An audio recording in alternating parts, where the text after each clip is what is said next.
There are many factors to consider when deciding which fabrication method to use in your project. I'll talk about some of the best uses of 3D printing and CNC carving technology.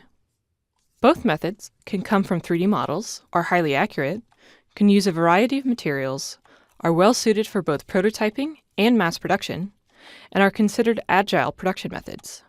When choosing between them, you have to consider the size, the speed, and the in-use of your process.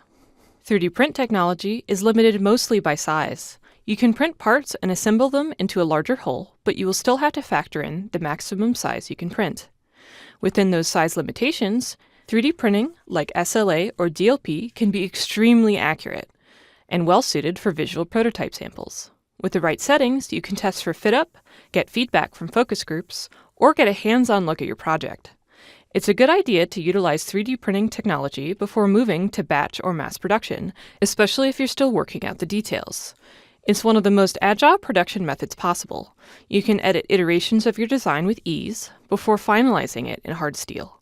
Keep in mind that 3D printing is still quite a slow production method and therefore is poorly suited for mass production of identical products.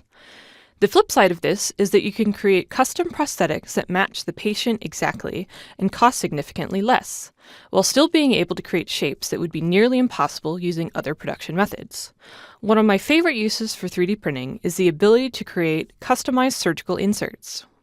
The quality of a CNC part is highly dependent on the quality of the starting material block. You have to be careful that the process of shaping does not introduce any material stresses in your part. If a material block is continuous, your resulting part will be too. CNC is incredibly well suited for creating molds, whether they be high-volume steel dies or short-run aluminum molds for testing. Because it can be such an agile production method, CNC is great for prototyping as well. It's smart to work out volumetric details in cheaper materials or smaller sizes prior to doing production runs. It's also great for doing highly repetitive cutting tasks and can place precision holes and notches for assembled construction of sheet goods. One of the best uses in CNC may be carving molds for use in secondary forming operations. Between these two, scale is one of the most important factors. CNC can accomplish quality small parts all the way to parts on an 8x4 bed, while 3D printing is generally limited by bed size, measured in inches, not feet. You can stretch those limits by printing parts and assembling them later, but these added steps and time add cost. The CNC's moving carving head limits the kind of interior structures that are possible.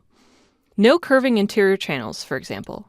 Cost again is a factor. If you need something carved or printed with a 5-micron accuracy, it can be expensive. With higher resolution comes higher cost.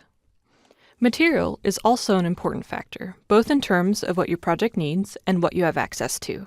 You can CNC metals, plastics, and even organic materials, so long as they start in a semi-rigid block form. You can CNC materials and retain their integral strength, and even combine materials into composites in block form. The possibilities are extensive.